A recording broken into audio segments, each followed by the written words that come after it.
Welcome to another episode of Tradecraft Tuesday. This is episode number 7, February 2020.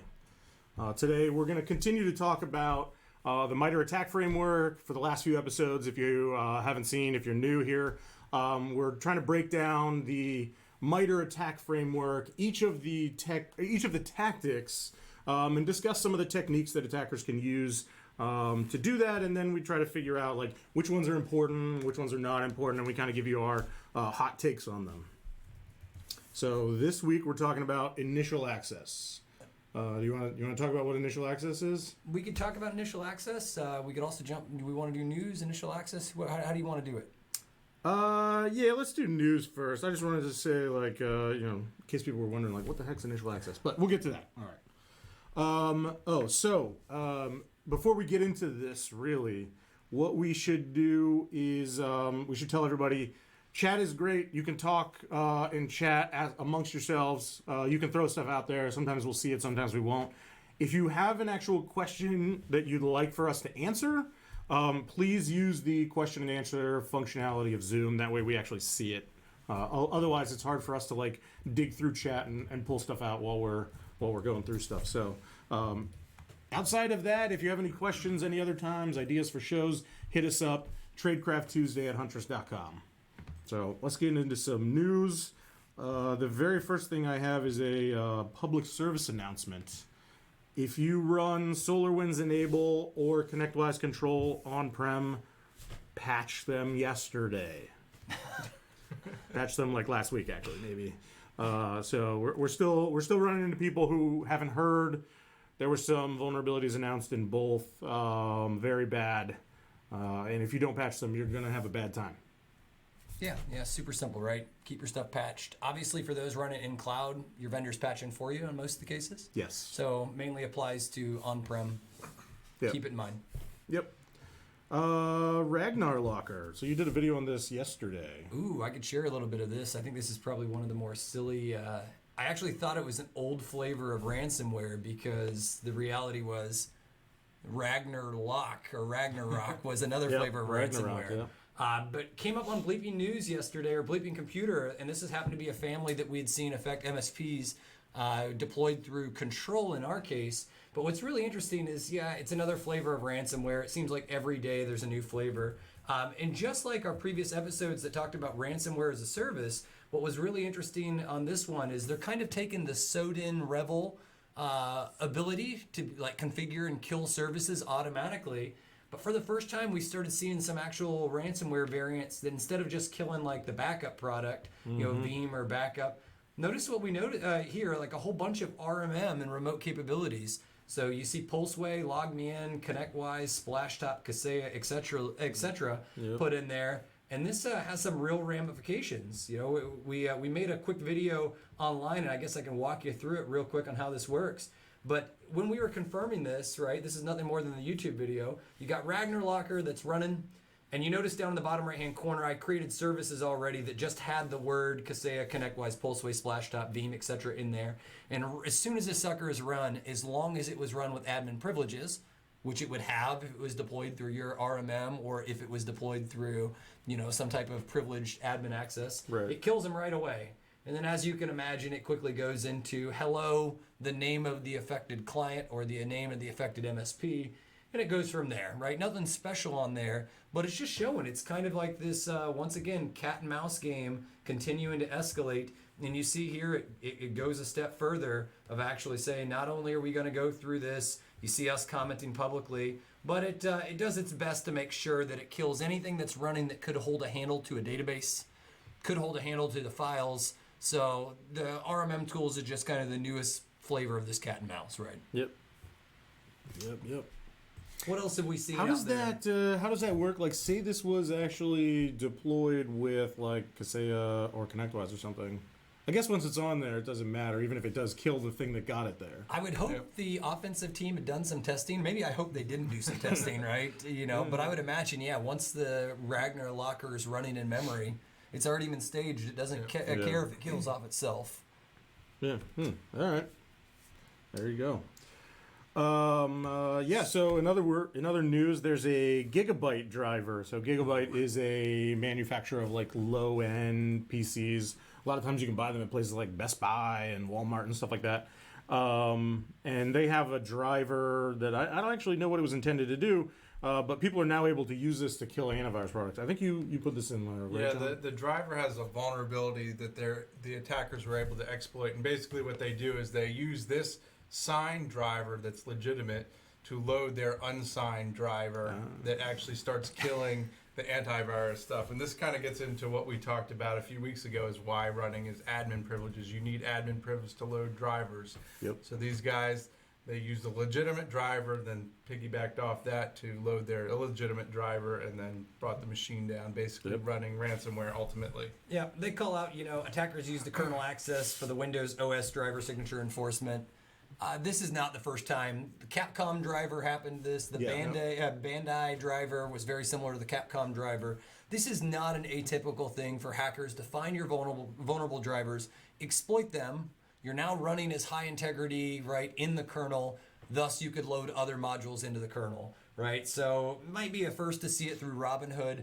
Definitely not a new tactic. I think I know a guy who's done something along this line before. And so along these same lines, you can use this to get around like whitelisting, right? Like if you have an application that's on the approved whitelist that has a vulnerability in it, as an attacker, you trigger that vulnerability. You're running as the whitelisted application. As far as the security products are concerned, it's legitimate and good to go. Yeah, John, and the reason this was called out in the news so crazy is this is a very prevalent driver, right? It's very common, and even though Chris called out that it's on, sometimes some lower end hardware, we took a look through our own corpus of data.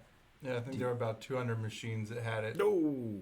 So it a couple look 100,000 machines, we have 200. Obviously a small number. It sounds like less than 1%. Yeah. But it still hurts when you have a couple hundred machines. So patching your drivers, once again, not necessarily initial access topic, but definitely relevant for that age-old problem of patching.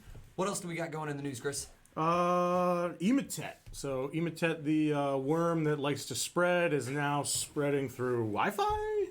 Oh gosh, yeah, I heard the same thing about this. Do you know more about they that, John? looked like they had found a module that was potentially written in 2018 that's been there, and nobody had noticed it before. But basically, it does what Emotet normally does. Once it gets on the network, it starts, instead of brute forcing other computers, it starts brute forcing the Wi-Fi, and then figures out from there and starts spreading. What did they say exactly? Oh boy. Yeah, I was always impressed with lateral movement. I've seen and heard of like Wi-Fi jumping, but Emotet's kind of mainstream. This is a proven development team that knows how to be able to move laterally. Worth keeping in mind, especially if you're not using like proper segmentation in your access. Well, even points. if you were, right? Like if you had a guest network and somebody with Emotet on their laptop came, they're on your guest network. If they're like in your office now, Emotet can hammer away at your legitimate Wi-Fi. Once they get on there, you tried to protect yourself with the guest network and isolate your different services and stuff like that. But at that point, we've got bad. Insert fancy graphic here, You've got a right? picture of the article.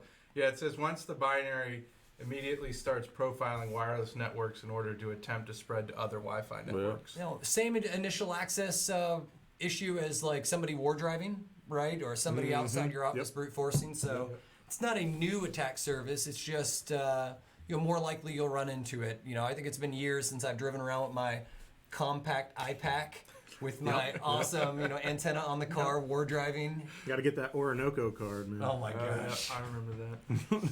So, and maybe the last thing in the news worth mentioning was we had a chance to kind of give back a little bit recently, right? It was the chance that we found a hacker on the dark web selling creds. I think for those who have joined us before, this was not news. We had kind of been talking about profiling this.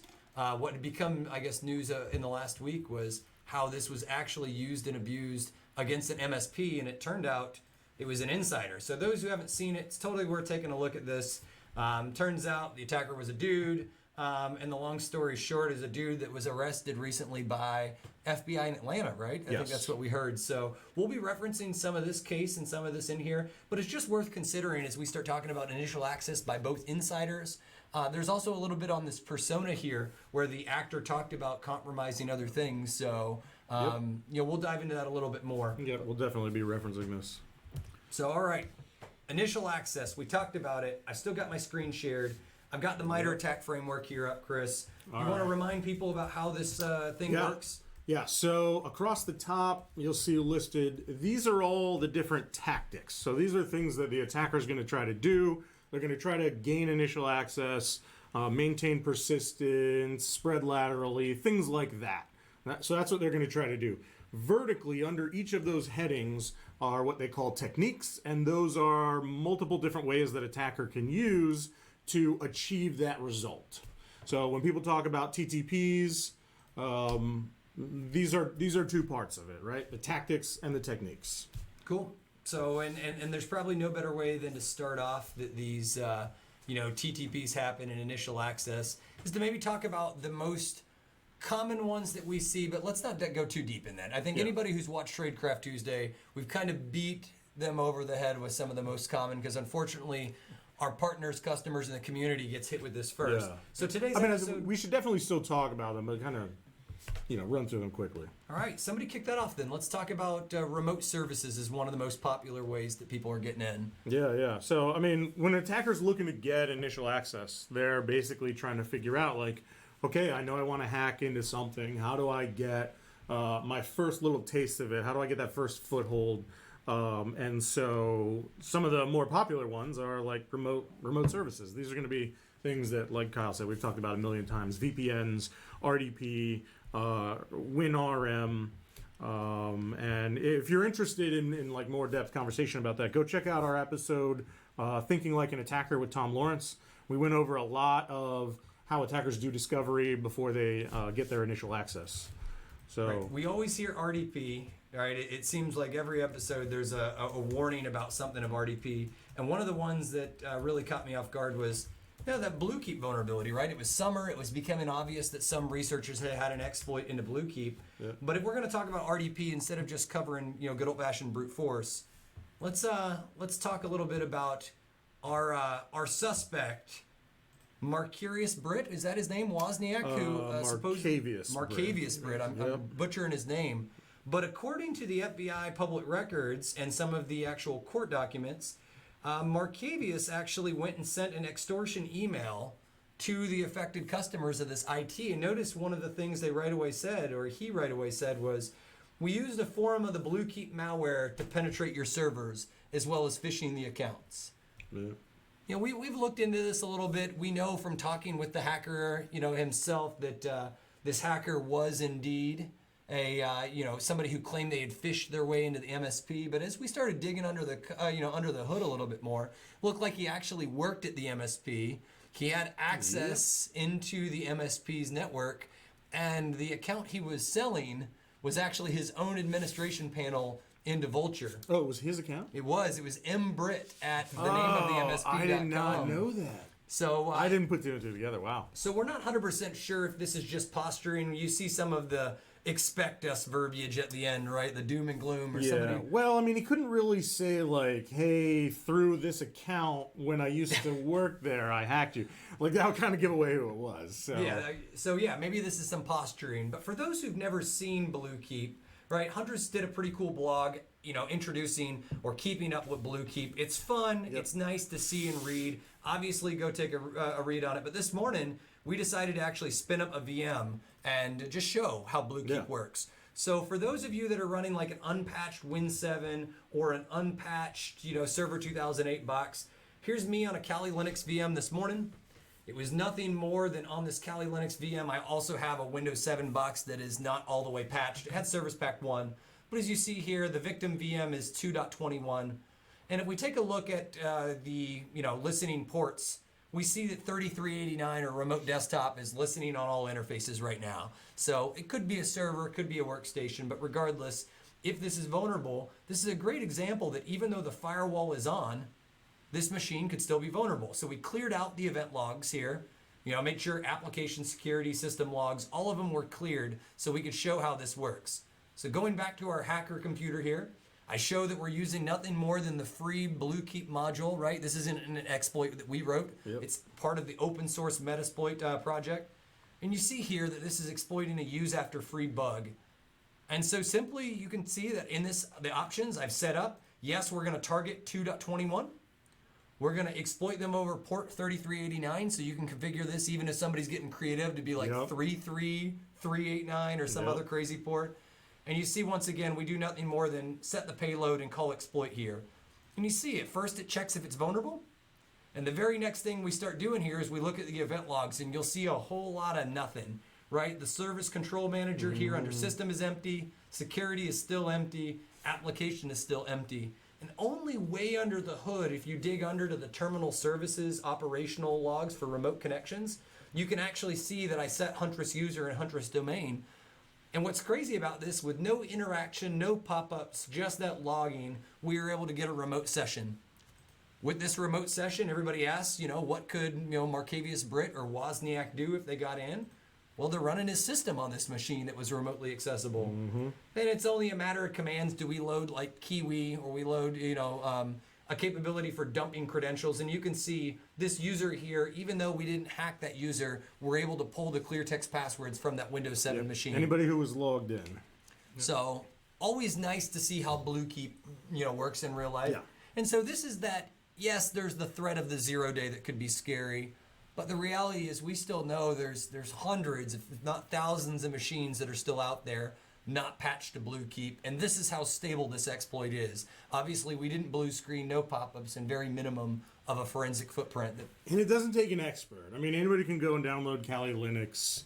There are any handful of videos online that would show you how to do exactly what we did. And so, you don't have to be a super expert to make that happen. All right, what else? So we saw that Wozniak's talking about getting in with Bluekeep. Obviously there's all kinds of other things, legit software like VPNs. What is the next most common way that most, a shady type, whether guy or gal, how do they get in?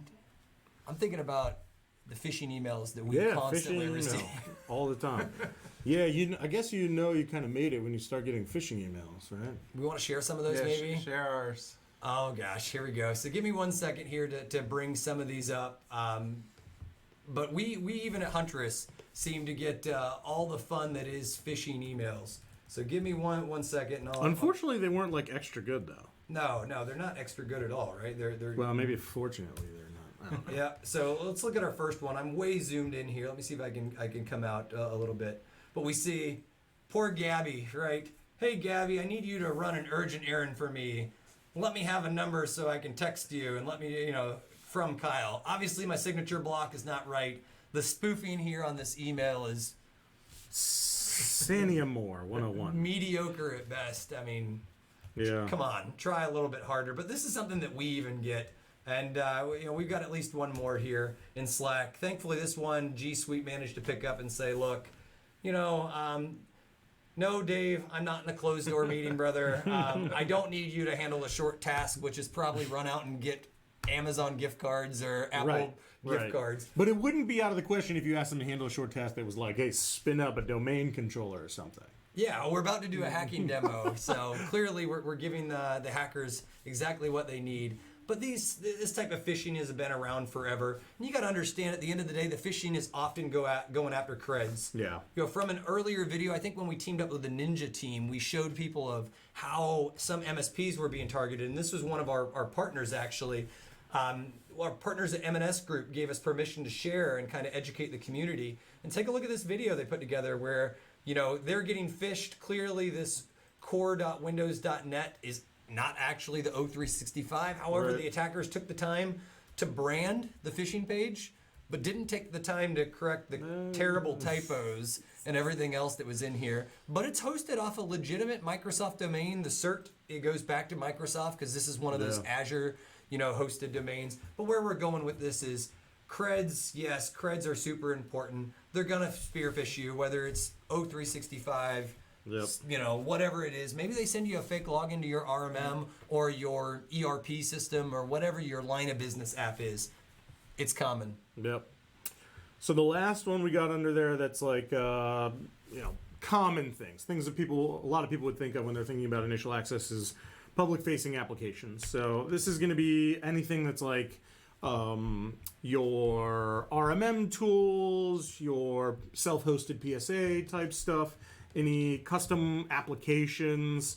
But this is also going to include other things that a lot of people don't necessarily think about, which could be like your SQL servers, IP cameras, things like that. And generally, those are not exposed publicly on the internet.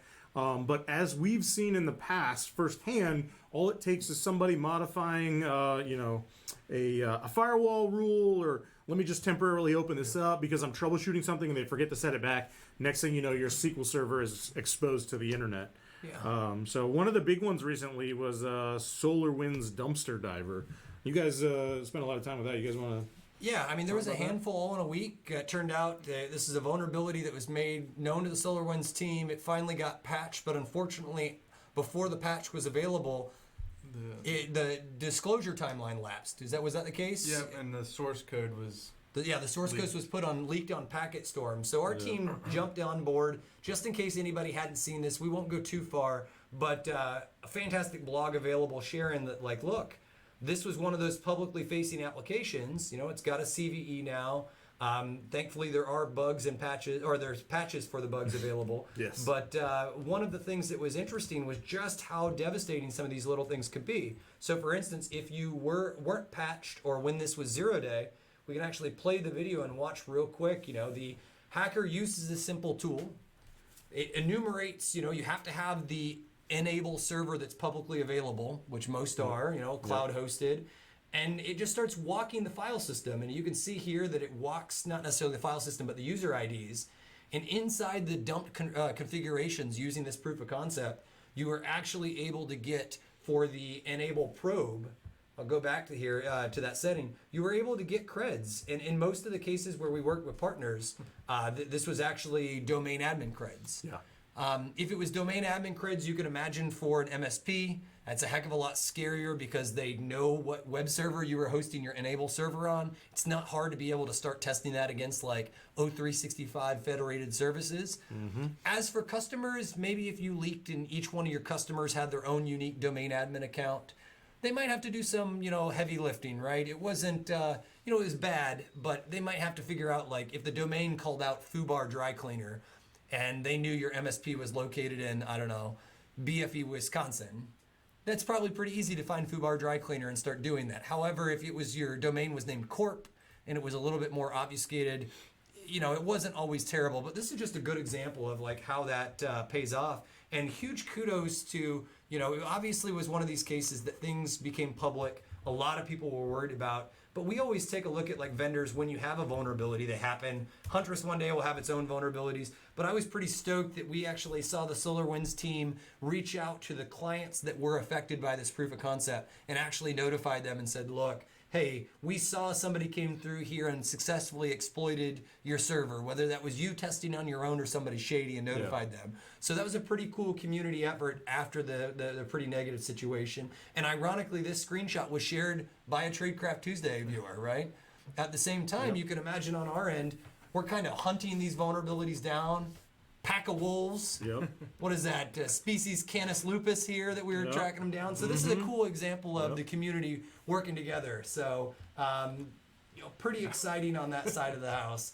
But what else? There's always less popular techniques than these ones too. Yeah. Who wants to talk about the less popular ones?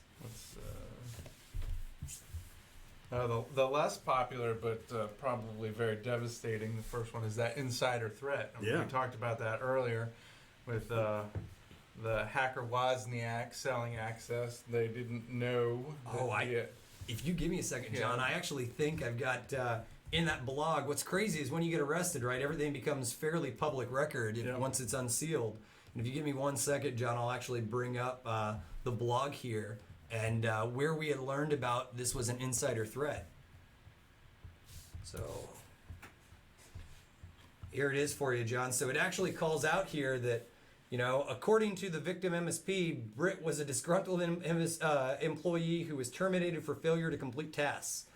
Britt often expressed his interest in computer hacking and then followed up with, Wozniak created the post shortly after and advertised the MSP for sale for $600. So there's nothing like insider threat being right there in your face. Right. Yep, and this wasn't the first one we'd heard about. We've heard about some tangentially through other Yes. partners, so we know it does happen. It's surprising, though. I will say, a lot of times people, that's the first thing they jump to is like, oh, this has got to be insider. And like It's almost never. 9.9 times out of 10, it's not insider. Keep in mind, we were all at NSA when Snowden stuff went down, so Yeah. clearly there's sometimes an insider. Sometimes, for sure. You know, it's not something we've actually heard. We had a partner that originally thought that their control instance was exploited, but they had two-factor on everybody. And ironically, when they started digging through their logs and we started working with them, doing a little bit of persona research, everything we saw, we were like, no way, this is a hacker that got past two-factor. And it turns out they had hired somebody who was previously fired from another MSP or another shop where he was actually using the MSP access to extort the end client. So, it's not popular, but this is not something that's Bad unheard of. situation. And maybe to really drive this home, we'll start sharing a little bit more of this information here in the near future. But here's another one of those dark web forums where you can actually see this was somebody on the dark web saying, hey, I work in IT infrastructure sales and help desk. I'm an extremely good social engineer. I'm looking for someone to partner with that has a ransomware program that wouldn't be detected by cheapo antivirus. I'll split with you 60-40. And then it goes a step further. Somebody starts asking about how do you have access to the DCs? And you see this persona here, Bigler, comes a step further and says, oh, I have full access to those, but I'm going to need at least 3 Bitcoin if you want me to compromise the systems of where I work, LOL. So, I mean, I don't want to overhype insider threat, but I mean, that's pretty cut and dry that this is something we got to be considerate of. Yeah. Even in our own organizations, we've got to use least privilege. Yeah, so. yeah. And don't get me wrong, it's a lot of times least privilege is a pain, right? People are like, hey, I need to be able to do this. I need access to this. And, you're busy and I hate always having to contact you. But, like, on the other hand, if everybody can just access everything, it's real easy for, something bad to happen for an employee. Maybe they make a bad life decision or whatever. They get fired. And it can just easily turn into a bad situation. So In this case, he was selling his own access, but think about it if you had shared admin credentials across all your customers. And Yeah, he good sold luck that. figuring out who it Yep. was or the shared password that probably can't have two-factor because it's a shared account. Yep. It happens. Yep. So I'm looking back at MITRE. I realized that, we were going down our list of techniques in this initial access tactic, and one of them that said was this drive-by compromise. I know we've got a sandbagger here on this table. John and I used to do long-term persistent access at NSA, but Chris spent a lot of time doing initial access. Any bug you can go on record? Well, hey, maybe I'll ask high level. Have you ever popped for a drive-by download, whether it's been a browser? Done one or two of those before? Yep. Browser exploitation is hard. The browsers have a lot of security mechanisms built in. There's a lot of separation of privileges. For example, a lot of people don't actually realize it, but the window that you see that displays like the website is not the same as the application that can do other things and save files and stuff. There's actually a communication channel between them. So like, there's a lot of security mechanisms built in, but you gotta think about like, what is the value of this? If I can convince 100,000 people to go to my website, or if I can buy an ad on an ad network that's then displayed to 1 million people, if I can throw in some malicious JavaScript and exploit a vulnerability in your browser, whether that's Edge or Chrome or Firefox, I can get a lot of people really quickly. In the InfoSec world, we call that watering hole attacks, because instead of us going to people, we're just waiting for people to come to us and get them. So Malvertising for the malicious ads that might be the malicious JavaScript. There's all kinds of cute words that you could look into this more. What we're getting at is these are more common. It becomes to use a hardened browser, a browser that has a sandbox. update your browser. Yep. Yeah, no excuse. I know some organizations run on the long time support versions of like Chromium, and I don't know if Edge has one. Chrome definitely has one. Firefox has one.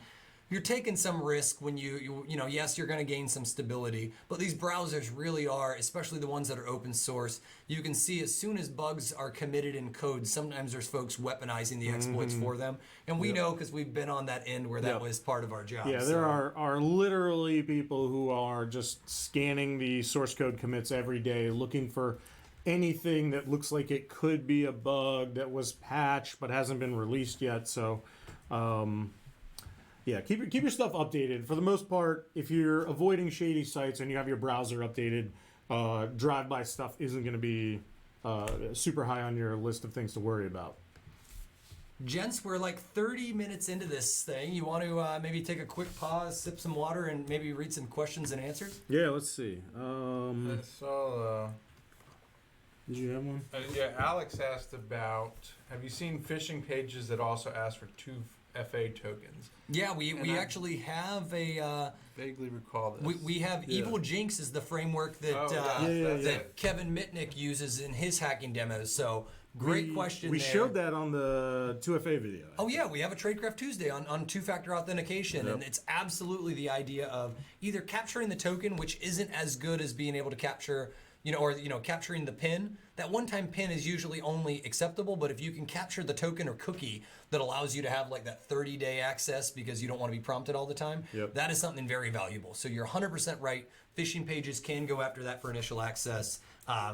It's more elegant, but if you've ever seen or if you haven't looked, those Kevin Mitnick Know Before videos, there's almost endless numbers of videos that he's done this on to show that. Or grab the Tradecraft Tuesday episode. So awesome question. Thank you for that. Someone commented out, they said, look, ConnectWise doesn't patch the cloud-hosted versions of Control. This needs to be completed by the MSP. If that's true, please take it from that person, not from me. We don't know enough about that on the RMM side of the house. Hence the reason my disclaimer of some software that patches in the cloud. So if that is the case, please patch that for sure. Huge thanks for that. Other folks, started asking some of these questions. What do you see the biggest threat to computers with Windows 7 still on computers? I'm doing a presentation tomorrow and would love some good points to get people's attention. One of them, to be honest there, John Gibson, who asked that, is obviously the Microsoft has set the tone that for remote bugs, like remember when Eternal Blue and all those bugs, they came out and backported those to Vista. So it looks like Microsoft is kind of leaning in different directions. But only on the really bad ones. I mean, they specifically came out and said, like, look, the only reason we did these was because these could be turned into a worm fairly easily. I don't know how many people were around or remember the Code Red worm. That was back in the day. I was watching Tech TV at the time, and I think every hour they would like come on and say, hey, there's, the countdown timer for when the Code Red worm goes off, go and patch your IIS systems and all kinds of stuff. And so Microsoft is trying to avoid another fiasco like that. For your demonstration that you're getting ready to give, or anybody else putting out, educational material either to your company or to the clients that you manage, it's pretty simple on this side of the house. I would try for whatever persona they're in. For instance, if they're in accounting, I would paint them in layers of security in a way that they make sense to them. For instance, could you imagine if when it came time for doing your books, you just had John, Chris, or I slamming information in the books, and you had nobody reconciling, nobody checking against the receipts? That would be a very bad accounting process. That's kind of how Windows 7 security is right now. You've got these basic layers in Windows 7 and 2008 R2, but where I'm going with this whole pitch and presentation is you really need to move into these modern systems because even when you see me do my hacking demonstrations, a lot of times I'll do them in Windows 7 for just ease of use. So you literally have somebody whose job was full-time hacking telling you that even the built-in basic features like kernel ASLR, better ASLR, Emmet, which was the Microsoft's attack surface mitigation tools, and the ability to look at different attack strains and look at code that's being executed through managed languages, PowerShell, things along those lines. Those are built in by default into Windows 10, Server 2016. Like, you're just getting a lot in security with those. With that said, you're never going to get anywhere with that pitch using the technical jargon. Make it relate to something that they understand. If they're a dentist, start talking about when you fill a cavity, you put a hardened outside on it and you use that terrible light to harden the seal. That's kind of what you're getting with Windows 10. I don't know anybody that's drilling cavities and not filling them, but make it relate to your audience is where I'm going. That's how to sell. Sometimes easier said than done. Yeah. Depends on who your audience is. Yeah, we're talking about a dentist's office. Yeah. Those are the worst, right? All right, so we've got a handful of these. John Gibson asked where he can learn more about the MITRE ATT&CK framework. I actually just posted a link to a blog post by the company Anomaly, and they kind of go into it pretty in depth about what does it do for you? What can you learn from it? How can you apply it? So that is in chat if you are interested in that.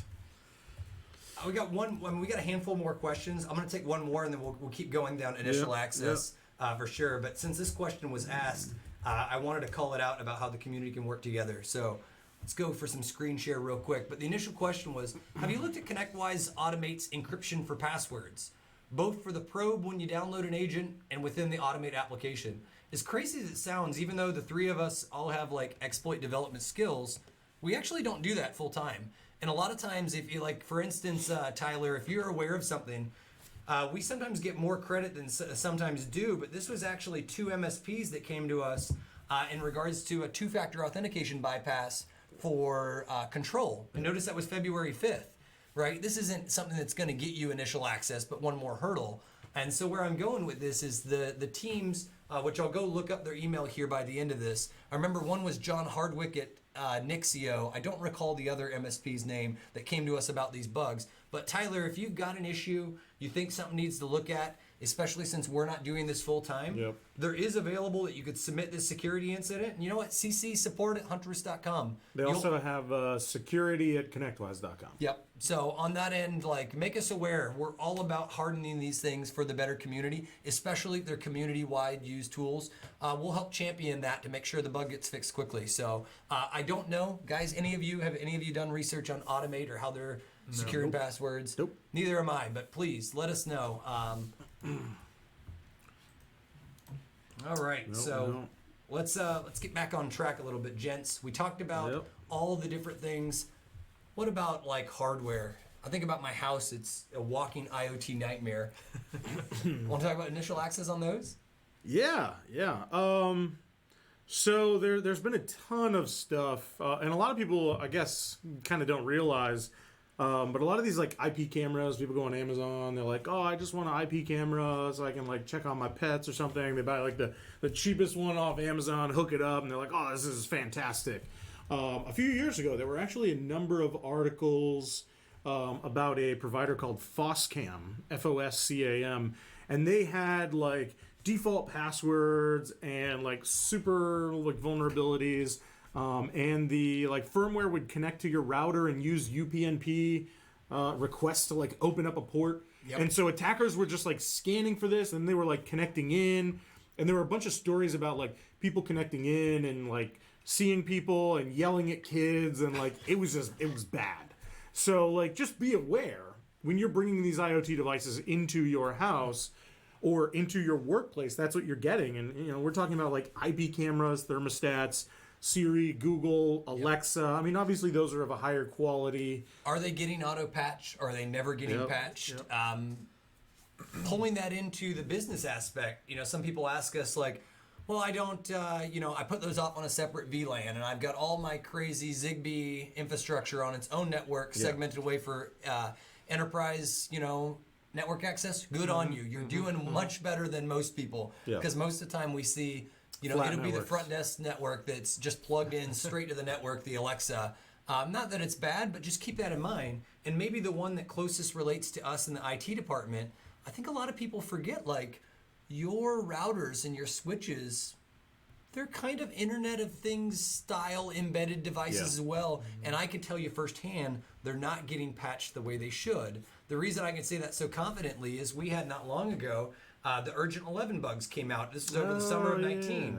And this was an actual demonstration where they showed in here the Oh wow, attacker. I've never seen this video. Yeah, they've got a full-on access. The attacker attempts to get in, gets into this unpatched SonicWall device, where the actual bug wasn't necessarily designed for SonicWall. It was a bug, if I recall, in VxWorks, which was the underlying Yes. OS that was powering these embedded devices. Yeah, 11 bugs in VxWorks. Yeah, 11 bugs, the Urgent 11. They had a whole bunch of them in here. But notice they use this to be able to eventually get in. They route some packets through the SonicWall forwarding firewall. SSH. And I think the end goal is it gets code execution and prints something funny. Oh, it does print something? Yeah, I think Nice. the actual Fantastic. video here, let's see if I could save us some time since we're getting ready to run out. You see it continues. We'll share the link for Oh, the this. printer's blinking. Yeah, we got some printer action going on, so it's spooling up. And Hey, voila, we look get at that. a cool, hey, this firewall has been pwned by Urgent 11. Yes! That's pretty cool for sure. With ASCII art. That's Yeah. okay. I like it. SonicWall even put out there, like, please patch. They quickly release patches, like lightning speed on this side.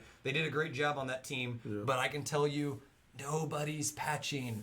Go look out on our previous episode about, thinking like an attacker, where we looked at Shodan. Nobody's patching these devices.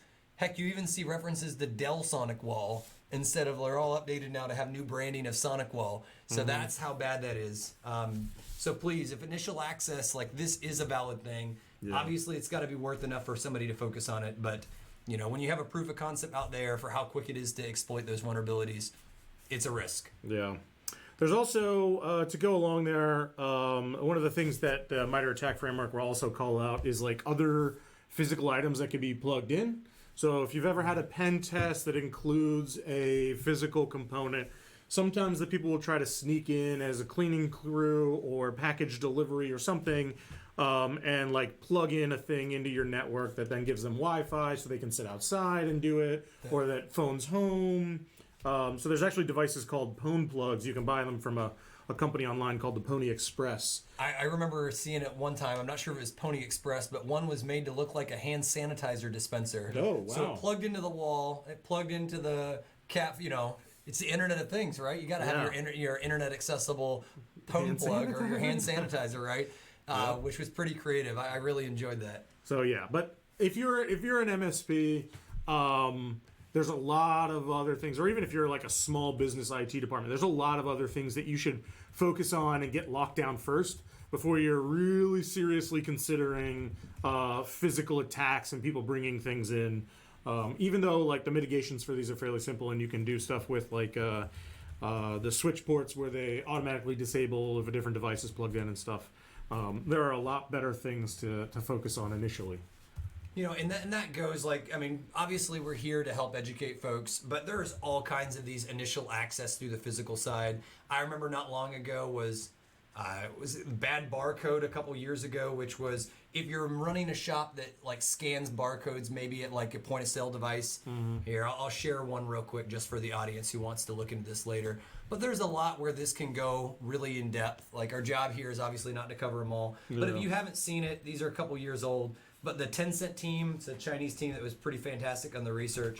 But there's actually fantastic videos here of somebody flipping through pages and pages of barcodes to get initial access.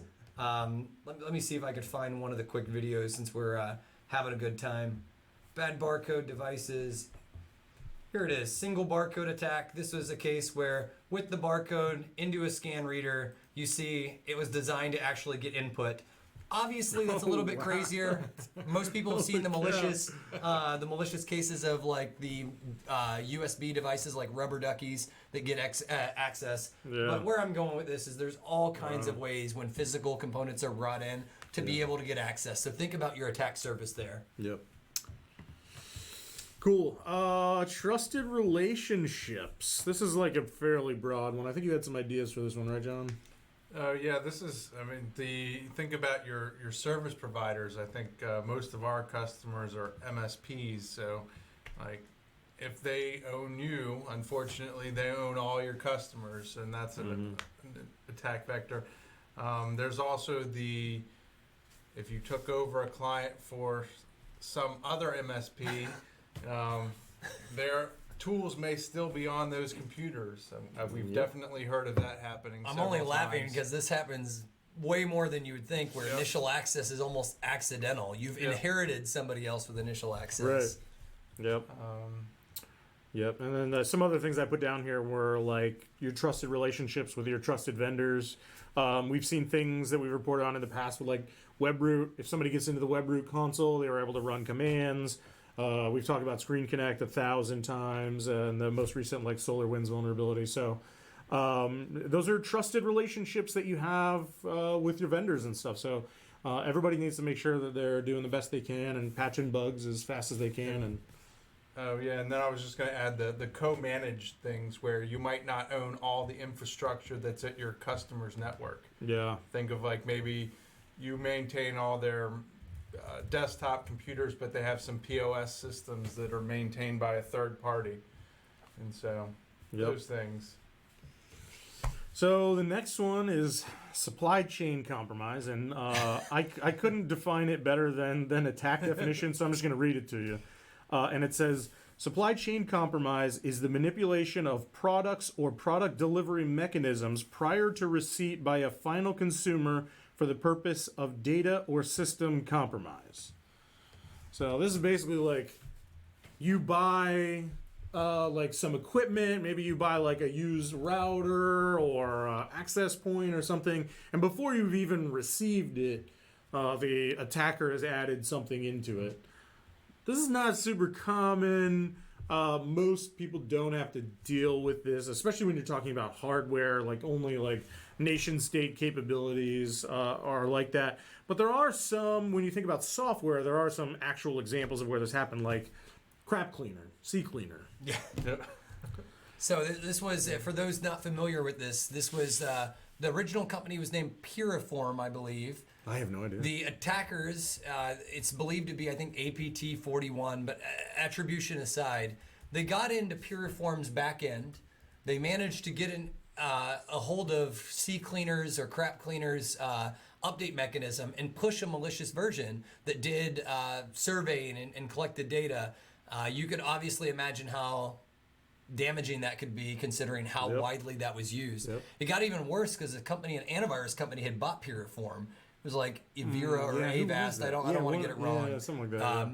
But you could imagine that's continued, and we actually had cases where even within Huntress internally, a lot of people didn't know. Oh man, I had put CCleaner on this forever ago because I was trying to get rid of some browser toolbar nonsense. Yep. But the reality is, oh gosh, I've been running this for 2 years and forgot it's never updated because the updater mechanism was broken, or my DNS filter was stopping me from using these third-party tools. Oh yeah, after it became, yeah. So, those can lurk. The same thing happened. We did a blog on, wasn't there some manufacturer? Was it Asus? Asus, yeah. Oh, yeah. They had a thing. I'll see if I can There. pull that up.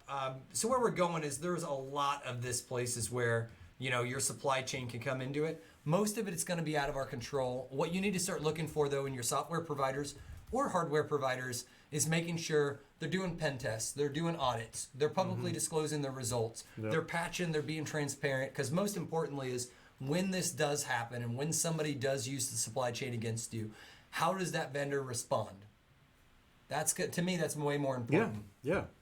Because and we said this actually in the blog that we did about the control vulnerabilities. Is like, it's not if you get a vulnerability, it's when, and it's about how you respond. If you respond and you're quick to learn what it is, assess the risk, patch it, and notify people, that's the best that you can ask for from a vendor. Anybody who's saying, "Oh, I'll never use a vendor if they've ever had a bug," good luck writing all your own software. Hopefully it doesn't have bugs. Yeah, I mean, anyways, you can go on and on, but for those that are looking for a little bit more on that supply chain initial access, this was that blog I mentioned previously about the Asus Live Updater. Fantastic researcher Vitaly Kremez came in and actually broke down, explained how this updater worked, how it had an INI file, and how the shellcode actually worked. So it's fantastic. If you haven't read it before, go take a look at it. It's just a good example of like how a supply chain intervention works when an attacker gets into somebody. And this was, estimated, I think at one time, was it Kaspersky team that thought this could have been up to 1 million devices maybe? Oh wow. Let me see if that was in That here. sounds familiar. Yeah, there it is. Kaspersky Labs suggested over 1 million hosts may have run the backdoored update. Yeah, we So- spent a while actually. We had to write some custom code to like find these things on our customers' Do I have it? machines, Yeah, here's one of them. and then we where- started sending out alerts and Hey, it's got a backdoor. You probably weren't affected by the backdoor because they were being selective on their target, but just letting you know. yeah. So what else? I mean, this is kind of, I mean, we've just really beat up, our deep dive, Yep. into initial access. There's a lot of ways to do it. Yep. In the audience, did we miss anything?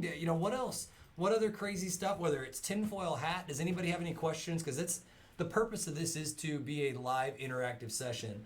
I'll go through some of our Q&A. I see we've got a couple more that people were asking about. What is this one? We should cover the super special virus loopback device. Oh my goodness. Oh no. I know what this is. So somebody was mentioning this thing? the idea of backdooring maybe devices. Like I know Chris said, look, most physical hardware targeting your MSP is not actually going to be malicious. If you take a look at, I think it was rumor that the shadow brokers released some documents, or maybe it was Edward Snowden, that there was theoretically some backdoored USB hardware that came out of NSA. Security researchers then recreated this theoretical attack and released, hey, here's a USB device that it's already backdoored that will pwn you. Ironically, some of the folks on MSP Discord, they're on the Reddit Discord, found some very oddly shaped USB devices that could be used for backdooring, and we'll use that lightly. It was ridiculous. I've actually seen cables for like MacBooks where they have like stuff in them. Wasn't the thing called Bad USB? Yeah, Bad USB was one of them. People continue to miniaturize it to the point that in Kevin Mitnick's demo, it not only had the Bad USB, but he had a Bluetooth receiver, or maybe it was an RF receiver, that he could be within a couple 100 feet and trigger the device. So all kinds of wild things. And what's nice about it is if you think about a USB cable that's malicious, you've got a 3 to 6 foot cable that works as a fantastic antenna. Yeah. Yeah, to help that attenuation of that signal. So Nice. yeah, all kinds of stuff there. Let's see, any good Q&A here? Yeah, somebody asked about what's a good primer to learn more about the attack framework. So I'm going to be self-serving and say we're trying to do this each month, go over attack in Tradecraft Tuesday. Yeah. But I'm thinking about some of the good blogs. Varonis had a team that they broke into a really good set of everything you need to know that was high level. There's a lot. You could obviously Google this, but I just remember Varonis's was one that I was pretty impressed with, mid last year. So give me a second Yeah. to... Well, I posted the anomaly one too. Yeah, there's been a handful of Anomaly's these. pretty good. Red Canary did a blog, if I recall. So let me get rid of all this silly stuff and share. MITRE ATT&CK was developed. They walked through the cyber kill chain, the matrices, the TTPs, challenges, updates. So this is another good, obviously. What makes it good is it's a high level. As a technician, some of this is going to be, actually, performing some of it. And I'm willing to bet that if you go to YouTube, you can actually find people that are writing scripts to help you do better or audit some of this. What's nice about this article here is it both talks about benefits for Red, but I think they also cover benefits for Blue Team today. Where it's going, Caldera is a really cool automated attack tool from MITRE. Cascade was a Blue Team tool set to kind of do this. I recall Atomic Red Team was by the team at Red Canary. This is an automated attack framework to do it. And I think Endgame had a Atomic Red Team-like capability to do some of this automated attack within your environment. So if you have the resources in your IT department or MSP, use them. There are actually vendors who sell, adversary emulation type stuff to kind of help you check some of these boxes with varying degrees of success. So, all right. I guess the last one. Do you know anything about this Windows 10 search bug?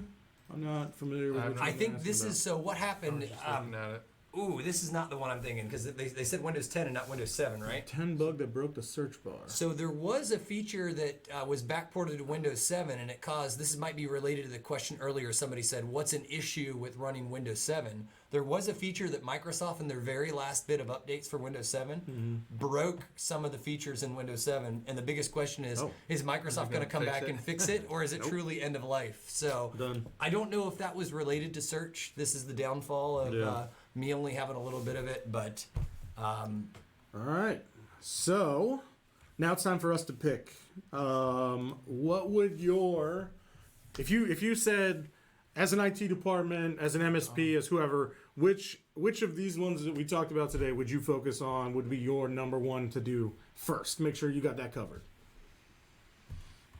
With Wozniak having access to that MSP through the admin account for months after he was terminated, today you should probably audit your admin accounts and your Yeah. third-party software and make sure your offboarding process has that locked. Because insider threat is, not as prevalent as some would like to see. It's definitely damaging. Yeah. So I'm going to take the easy one. I'm going to Okay. say audit your admin accounts. All right. What about you, Joan? I was going to say, that was my first choice, but my second choice is probably the spear phishing attachment and link. Like, unfortunately, end users tend to be a good vector for accessing a system, and so like user Yep. education, making people aware of, hey, don't click on these strange links. If you're not sure where it's coming from, don't click on it. Yep. And don't forward it to anybody else to click on it too. Send it to the security That never team happens, if you're unsure. Hey, I tried clicking this thing. It didn't do what I wanted. Can you guys try too? You go, what about you? Exploit developer, dude? I mean, like, you could say the drive-by compromise of the browser exploitation. That's cool. I don't know that it is as...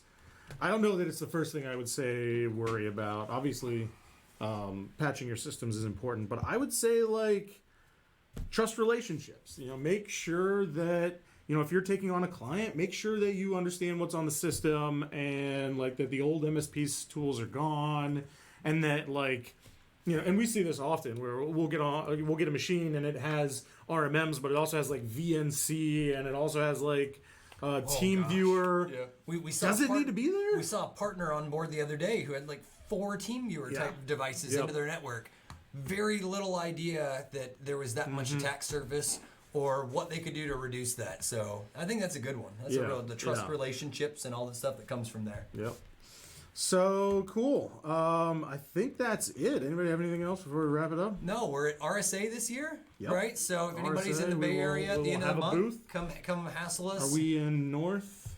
Yeah, I think Moscone North. We're also at all the typical MSP shows. We're going to keep Yep. trying to do more of these hacking classes, more of the good user education. So please come out, hassle Yep. the team.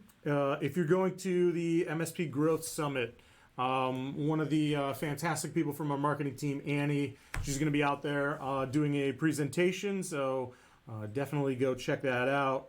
We'll be at ASCII shows. Robin Robbins Boot Camp is coming up. Oh yeah, it's Nashville, right? Yeah, I believe so. So if you're looking for swag, just want to talk to us, say hi, give us some feedback on Tradecraft Tuesday. Come see us at one of these shows. We hit most of the shows. So. Yep. No, I was going to say the Growth Summit is actually virtual, I believe. So Oh, you can really? go online and see it? Oh, I didn't know that. isn't that the one? Can't join live, register anyway. Oh sweet. Oh, so you it get looks the like you can- recordings after. Yeah, But, we'll okay. throw a link in the YouTube video and a link here in the chat. But I appreciate it. Somebody asked DEF CON Black Hat. We're going to be at those later Yep. in the year, but that's Yep. over the summer. We don't miss those, so we'll definitely be at those. Yep. And we said before, if you have any thoughts, ideas for future topics, you want to tell us where we screwed up, email us, tradecrafttuesday@huntress.com. And remember to subscribe and like this video. Till next time, take care of yourself out there. Thanks. See ya.